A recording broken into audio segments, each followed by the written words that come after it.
Avis vascular centre మన దేశంలోనే the best varicose vein hospital. అందరికీ నమస్కారం. నా పేరు మాధురి. మీరు చూస్తుంది సుమన్ టీవీ నెట్వర్క్. ప్రస్తుతం మనతో పాటు ఉన్నారు life coach, psychologist, astrologer Hari Raghupriya గారు. నమస్తే అమ్మా. నమస్తే మాధురి. అమ్మ, ఇప్పుడు ఈ పితృతర్పణాలు ఒకవేళ ఆ కుటుంబంలో గనక మగపిల్లలు లేకపోతే ఆడపిల్లలు చెయ్యొచ్చా? ఇది ఒకటి. ఇప్పుడు ఎవరితోటి కాకుండా మనము మన దోషానికి మనమే సంబంధించి పరిష్కారం చేసుకోవాలనుకున్నప్పుడు మీరు చెప్పిన కొన్ని ప్లేసెస్ ఉన్నాయి. అక్కడికి వెళ్ళి ఒక చిన్న పూజారి సాయంతో మనం వస్తువులన్నీ తీసుకెళ్లి మనం చేయించుకునే ఛాన్స్ ఉంటే గనక ఏమేమి వస్తువుల్ని మనం క్యారీ చేయాల్సిన అవసరం ఉంటుంది? ఈ విషయాలు తెలుసుకోవాలనుకుంటున్నాం. Very good. అయితే అందరికీ మగపిల్లలే ఉండాలి అన్న ఇది లేదు కాబట్టి మరి ఆడపిల్లల్ని కన్న తల్లిదండ్రులకు కానీ వాళ్ళ తాత ముత్తాతలకు కానీ పరిహారం ఏమిటి అంటే కనుక ఆడపిల్లలు చేయొచ్చా అంటే శుభ్రంగా చేయొచ్చు. ఎట్లా అంటే మరి వాళ్ళు వేరే ఇది అయిపోతారు కదా, వేరే ఇంటికి వెళ్ళిపోతారు కదా, ఇల్లు మారుతుంది, గోత్రం మారుతుంది కదా అంటే ఏమి మారినా కానీ ఆ ఆడపిల్లకి కొడుకుంటే, పెళ్ళైన ఆడపిల్లకి కొడుకుంటే కనుక దహోత్రుడు అవుతాడు, మనవడు. అతను పెడితే కనుక విశేషమైన ఫలితం ఉంటుంది. అయితే మరి కొడుకు లేదు, జస్ట్ మ్యారీడ్ అయిన వాళ్ళు, అప్పటికి ఇంకా సంతానం లేదు, మరి మేము ఈ పితృదోషాలు వదిలించుకోవడానికి లేదా అంటే వాళ్ళకి శాంతి చేయించుకోవడానికి మేము చెయ్యొచ్చా అంటే శుభ్రంగా అల్లుడు చెయ్యొచ్చు. అల్లుడు చేసినా కానీ విశేషంగా ఫలితం వెళుతుంది వాళ్ళకి. అయితే మరి మాకు ఇంకా పెళ్లి కాలేదు, మరి నేను కూడా అంటే 3 రకాలు కదా, మరి మాకు ఇంకా పెళ్లి కాలేదు, పెళ్లి కాకుండానే ఇట్లా జరిగింది, మేము ఆడపిల్లలం కదా, మేము మా తల్లిదండ్రులకు కానీ తాత ముత్తాతలకు కానీ పెట్టచ్చా అంటే కనుక వాళ్ళు కూడా పెట్టచ్చు. ఎలా అంటే కనుక కర్తను వేసుకుని పెట్టచ్చు. కర్తను వేసుకుని అంటే ఒక బ్రాహ్మణుడికి చెప్పి ఆ పిల్లవాడిని ఆ సమయానికి వీళ్ళ తల్లిదండ్రులకి కొడుకుగా దత్తత తీసుకున్నట్టు తీసుకుని ఈ పిల్లవాడే ఈ క్రతువు అంతా నడిపిస్తాడనమాట. అలా చేసినా కానీ, ఎందుకంటే దత్తత తీసుకున్నారుగా, దత్తత అంటే ఆ సమయానికి మాత్రమే దత్తత తీసుకుని కర్తృత్వం వేసి ఆ పిల్లాడు పెట్టినట్టయితే కనుక ఈ పితృదేవతలకు ఈ తర్పణాల తాలూకా ఫలితం అంతా వెళుతుంది. అప్పుడు ఆ కుటుంబం కూడా శాంతించే అవకాశం ఉంటుంది. సో ఆడపిల్లలు కూడా ఈ పితృతర్పణాలు వదలవచ్చు, పిండాలు ఇవ్వవచ్చు, మొత్తం శాంతులన్నీ ఆడపిల్ల కూడా చేసుకోవచ్చు అనమాట మహాలయ పక్షాల్లో. ఆ సమయం కాకపోతే మళ్ళా తప్పింది అని అనుకుంటే కనుక ఇందాక మీరన్నట్టుగా కొన్ని ప్రాంతాలు అనుకున్నాం కదా, ఆ ప్రాంతాలకు వెళ్ళి అక్కడ విధి విధానంగా 3 రోజులు పెళ్ళి కానమ్మాయి అయినా పర్వాలేదు, పెళ్ళి అయ్యి పిల్లలున్నా పర్వాలేదు, ఈ ఆడపిల్ల అక్కడికి వెళ్ళి వాళ్ళ తాలూకా 3 తరాల వాళ్ళ పేర్లు చెప్పినట్టయితే కనుక ఆ ఫలితం కూడా ఈ అమ్మాయికి వస్తుంది అనమాట. ఈ ఫలితం ఈ అమ్మాయికి రావడంతో పాటు వాళ్ళ పితృదేవతలు కూడా తరించే అవకాశం ఉంది. అయితే పితృదేవతలు తరించారు అని అనడానికి మరి మనకి దాఖలా ఏమిటి, ప్రూఫ్ ఏంటి అని కూడా సందేహం రావచ్చు. అయితే కనుక ఎలా తెలుస్తుంది అంటే ఈ పితృతర్పణాలు, ఈ పితృకార్యాలు, ఈ దోషాలన్నీ నివారణ అయిపోయినా 90 రోజుల్లో 3 నెలల పరిధిలో మనకి మన ఇంట్లో మార్పులు గమనించవచ్చు. మంచి పరిణామాలు మనకి చోటు చేసుకుంటాయి. ఎందుకంటే వాళ్ళు ఆశీర్వాదం ఇస్తారు కదా, వాళ్ళకి తృప్తి చెందిన తర్వాత ఆశీర్వాదం ఇస్తారు. ఆశీర్వాదం ఇచ్చినప్పుడు మంచి కళలు రావడము, మన ఇంట్లో శుభసూచికాలు కనపడము, శుభకార్యాలు జరుగుతూ ఉండడము, మనకే ఒక రకమైన ఫీల్ కలుగుతుంది. ఇప్పుడు ఉదాహరణకి టైర్డ్ అయిపోయినప్పుడు మీకు ఎలా అనిపిస్తుంది?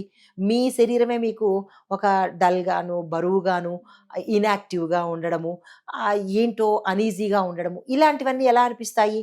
అలాగే ఈ పితృదోషాల నుంచి విడిపడినప్పుడు మనసు శరీరము తేలిగ్గా ఉండడము, ఇంట్లో శుభాలు జరుగుతూ ఉండడము, పాలు పొంగుతూ ఉండడము. పాలు పొంగిపోయి మాడిపోవడం వేరు, పాలు పొంగడం వేరు. ఇది గమనించుకోవాలి. కొన్ని పాలు పొంగిపోయి మాడిపోతూ ఉంటాయి, మనం అక్కడే ఉంటుంటాం కానీ మాడిపోతూ ఉంటాయి. సో ఇది అశుభ సూచన. కానీ పాలు పొంగుతూ ఉండడం అనేది శుభ సూచన. సో ఇలాంటి శుభకార్యాలకు సంబంధించిన, శుభాలకు సంబంధించిన మనకి సిమ్టమ్స్ కనబడుతూ ఉంటాయి. అప్పుడు మనకి రిలీఫ్గా అనిపిస్తూ ఉంటుంది. ఆహా, పితృదోషాలు తొలగిపోయాయన్నమాట అని మనం అనుకుని ఆ 3 నెలల తర్వాత మన తల్లిదండ్రులు కానీ తాత ముత్తాతలను కానీ మనం ఏం చేయొచ్చు అంటే దక్షిణ ముఖం వైపు వాళ్ళ పటాలను పెట్టుకోవాలి. పెట్టుకుని ప్రతి అమావాస్యకి వాళ్ళ పేరు చెప్పుకొని తృణమో పణమో గుళ్ళో ఇచ్చుకున్నట్టయితే కనుక మంచి జరిగే అవకాశాలు కనబడుతుంది. అయితే ఈ పెద్దల ఫోటోలు ఏం చేస్తారంటే పక్కన మన ఫ్యామిలీ ఫోటోలతో కలిపేస్తుంటారు. ఇది చాలా తప్పైన విషయము. అది మన బతుకున్న వాళ్ళ ఫోటోలు దక్షిణం వైపు పెట్టరాదు. ఇంకా 3 డైరెక్షన్లో ఎక్కడైనా పెట్టుకోండి. దక్షిణానికి మాత్రము మన పితృదేవతల తాలూకా ఫోటోలే ఉండాలి. అయితే ఈ ఫోటోల్లో కూడా నేను ఇంకొక అంశం చెప్తాను. చాలామంది గోడకు పెట్టేసి వదిలేస్తారు. ఆ ఫోటోలు ఎదురకుండా అద్దాలు పెడుతూ ఉంటారు. అంటే మిర్రర్ వ్యూ కనపడేటట్టుగా పెడతారు. అలా పెట్టద్దు. కింద బేస్ లేకుండా పెద్దల ఫోటోలు ఎప్పుడు పెట్టద్దు. కింద బేస్ ఉండాలి. బేస్ ఉండాలి. ఎందుకంటే ఆ బేస్ లేకపోతే వాళ్ళ నెగిటివిటీ కుటుంబంలో ఆ గదిలో తారాడుతూ ఉంటుంది. ఎప్పుడైతే బేస్ ఉందో మనకి అది ఇక్కడ స్టాప్ అయిపోతుంది. ఉదాహరణకి ఇప్పుడు ఇలా పెట్టాం కదా, దీని మీద మనము ఆ పితృదేవతల ఫోటో పెట్టాలి. ఇక్కడ బేస్ ఉంది కదా, అవును, గ్రావిటేషన్ పవర్ ఇది ఆపేస్తోందిగా.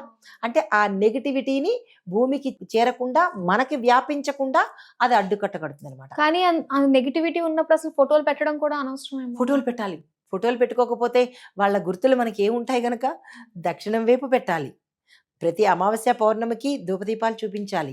అయితే వాళ్ళని గుర్తుపెట్టుకోవాలి. మనకి ఈ శరీరాన్ని ఇచ్చి ఇంత ఆస్తినిచ్చి మనకి ఇవన్నీ ఇచ్చిన వాళ్ళని మనం పెట్టుకోకుండా ఎలా ఉంటాము? కొంతమంది చాలా తప్పులు చేస్తుంటారు. గురు పాదుకలు కానీ, అంటే మామూలు మనిషి తాలూకా గురు పాదుకలు వాళ్ళ ఫోటోలు కూడా దేవుళ్ళల్లో పెడుతుంటారు. అది కూడా పెట్టకూడదా? పెట్టకూడదు. వాళ్ళు బతికున్నారు కదా. పూజా మందిరం అంటే అర్థం ఏంటి? నేను చాలా మంది ఇళ్లలో చూసా. అదేంటిది సత్యసాయిబాబా వారి పాదాలు, ఇంకా లోకల్గా ఉండే గురువుల యొక్క పాదాలు.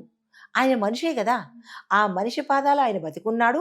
ప్లస్ ఆ మనిషి పాదాలు తీసుకొచ్చి మన దేవుళ్ళ ముందు పూజా మందిరంలో పెడితే ఇక్కడ మనిషి, ఇక్కడ దేవుడు. ఈయన మీకు గురువు కానీ జగద్గురువు కాదు కదా. ఎవరి పాదాలు పెట్టుకోవాలి? భగవంతుడి యొక్క పాదాలు పెట్టుకోవాలి, దత్తాత్రేయుడు వారి పాదాలు పెట్టుకోవాలి. కానీ మనిషి గురుగా భావించిన పాదాలు మాత్రము ఇక్కడ దేవుడి మందిరంలో పెట్టకూడదు. తర్వాత మన పూర్వీకులు, తాత ముత్తాతలు కావచ్చు, తల్లిదండ్రులు కావచ్చు, మనకి ఎంత భక్తి ఉన్నా ఆ భక్తి ఒక ప్రదేశానికి మాత్రమే పరిమితము, దక్షిణ దిక్కుకు మాత్రమే పరిమితం అనమాట. ఇంకెక్కడా వాళ్ళని పెట్టరాదు. పెట్టారు అంటే ఎంత మనకి తల్లిదండ్రులు, కానీ వాళ్ళకి డిటాచ్ అయిపోయి వాళ్ళు పితృలోకానికి వెళ్ళిపోయినప్పుడు అది మారుతుంది. కానీ ఈ అనుబంధాలు ఎక్కడి నుంచి వస్తుంది? బ్లెస్సింగ్స్ ఇస్తారు కానీ నెగిటివ్ అవుతుంది. దానికి ఉదాహరణ కూడా చెప్తాను.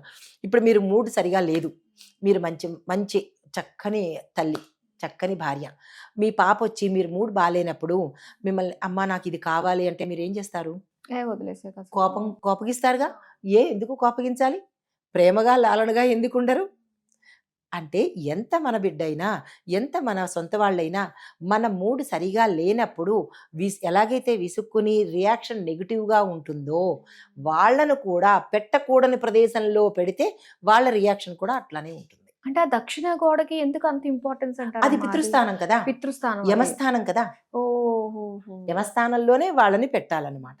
ఇంకెక్కడ పెట్టినా నెగిటివిటీ వచ్చేస్తుంది. కాబట్టి ఆ సమయంలో పెట్టద్దు. పూజా మందిరాల్లో పెట్టద్దు. పెద్దవాళ్ళ పటాలు పెట్టేటప్పుడు కింద ఏదైనా బేస్ పెట్టుకోండి. ఇవి చాలా చాలా పాటించవలసిన నియమాలు. మనం బతుకున్న వాళ్ళ ఫొటోస్, మన ఫ్యామిలీ మెంబర్స్ అందరూ ఉంటారు, జాయ్ఫుల్గా ఉంటారు. ఆ మధ్యలో ఈ పెద్దవాళ్ళ చనిపోయిన వాళ్ళ ఫోటోలు పెట్టకండి. ఓకే. చాలామంది ఇలాగ ఈ డైరెక్షన్లో పెడుతుంటారు. తల్లిదండ్రులది, తర్వాత వాళ్ళ సంతానంది పెడతారు. అట్లా పెట్టద్దు. వాళ్ళని తీసుకెళ్ళి వేరే చోట పెట్టండి. తర్వాత బెడ్రూమ్లో కూడా చనిపోయిన వాళ్ళ ఫోటోలు ఉండకూడదు, గురువుల ఫోటోలు ఉండకూడదు. భార్యాభర్తల మధ్య బంధం విచ్ఛిన్నమవుతుంది. ఈ కాషన్స్ తీసుకోవాలి. తర్వాత ఇక్కడ ఇంకొక అంశం కూడా ప్రస్తావిస్తాను. మనం వంట చేసేటప్పుడు మన వండిన పదార్థాలు తీసుకెళ్ళి మన కుడివైపుని పెట్టరాదు. ఇప్పుడు మనకి చాలా అలవాటు, కిచెన్లో మన స్టవ్ పక్కనే మనకు పెట్టుకోవడానికి చక్కగా వంటగట్టు కూడా ఇస్తాడు. మనం ఏం చేస్తాం? పప్పు కానీ కూర కానీ ఏది వండినా సరే వెంటనే తీసుకెళ్ళి కుడి చేతి వైపు పెడతాము. అక్కడ పెట్టడం వల్ల దాని అర్థం ఏంటంటే దక్షిణం వైపే ఉంటుంది. మీరు గమనించండి, డైరెక్షన్ దక్షిణం వైపు ఉంటుంది. ఈ మన నైవేద్యాలు పెట్టినప్పుడు కూడా అలవాటున పులిహార చేసేయడం ఈ దక్షిణం వైపే. మనకి దక్షిణం అని అనుకుంటాం కానీ ఆ సమయంలో మనకు తెలీదు. అక్కడే పెట్టి కలిపేస్తాము. ఉప్పు కారం సరిపోయిందా లేదా అన్నీ చూసేస్తాము. చూసి ఆ పాయసమో పులిహారో తీసుకెళ్ళి మళ్ళీ దేవుడికి నైవేద్యం పెడతాము. ఆ నైవేద్యం దేవుడు స్వీకరించడు. అది పితృదేవతలు ఆల్రెడీ గ్రాస్ప్ చేసేశారు. ఎప్పుడైతే దక్షిణం వైపు ఏ పదార్థం పెట్టామో, వండిన పదార్థము, ఆ పదార్థంలో రసాన్ని వాళ్ళు తీసేసుకుంటారు. అది వాళ్ళ నైవేద్యం కింద భావిస్తారు. ఇప్పుడు అంతే కదా, నేను మీకు ఏదైనా ఇచ్చాను అంటే అది మీకు ఇచ్చినట్టే కదా, మీరు వెంటనే తింటారు కదా. అలాగే వాళ్ళ కోసమే పెట్టామేమో అనుకుని వాళ్ళది ఇలా తీసేసుకుంటారు. మరి అది వాళ్ళు ఆల్రెడీ తీసేసుకున్నది, ఆస్వాదించింది తీసుకెళ్ళి మళ్ళీ మన దేవుడికి ఎందుకు పెడతాం? నైవేద్యంగా పెట్టకూడదు కదా. భగవంతుడు స్వీకరించడం అనమాట. అది నిష్ఫలమవుతుంది. ఇలాంటి చిన్న చిన్నవే మేము చాలా చేసేసాము, మాకేమీ కలిసి రావట్లేదు. మేము ఎన్నో పూజలు చేసాము, ఎన్నో నైవేద్యాలు పెట్టాము, మాకేం కలిసి రావట్లేదంటే అసలు మీరు ఎలా చేస్తున్నారో తెలిస్తేనే కదా అది కలిసి వచ్చేదానికి. కాబట్టి ఈ చిన్న చిన్న తప్పులే మనకి తెలియక చేసే తప్పులు. అందుకనే మనకి ఆ ఫలితాలు కూడా రావట్లేదు. కాబట్టి వంట చేసిన పదార్థాలు ఏవైతే ఉంటాయో, నైవేద్యం కావచ్చు, మనం నిత్య కూర్చొని తినేవి కూడా కావచ్చు, ఎడమ వైపున పెట్టుకోండి, కుడి వైపున పెట్టకండి. అది దక్షిణ స్థానము, యమస్థానము. కాబట్టి ఈ విషయాలు చాలా జాగ్రత్తగా చూసుకోండి. అమ్మ అలానే మనం జపించాల్సిన మంత్రము, అలాగే తీసుకెళ్లాల్సిన సామాగ్రి గురించి తెలుసుకోవాలి. తప్పకుండా. అయితే ఈ మంత్రాన్ని మన పురోహితులు చెప్తున్నా కానీ మనంతట మనం మననం చేసుకోవాల్సిన మంత్రం అనమాట. అది ఏంటంటే ఓం శ్రీం సర్వ పిత్రదోష నివారణాయ క్లేశం హనహన సుఖం శాంతిం దేహిం ఫట్ స్వాహ అనే మంత్రంతో పాటు ఓం పిత్రాభ్య దేవతాభ్య మహాయోగిభ్యో నమః స్వాహ స్వాధ్యాయ చ నిత్యమేవ నమః. ఈ మంత్రాన్ని మనము అక్కడ కార్యం జరుగుతున్నంతసేపు యథాశక్తి పాటించుకోవాలి.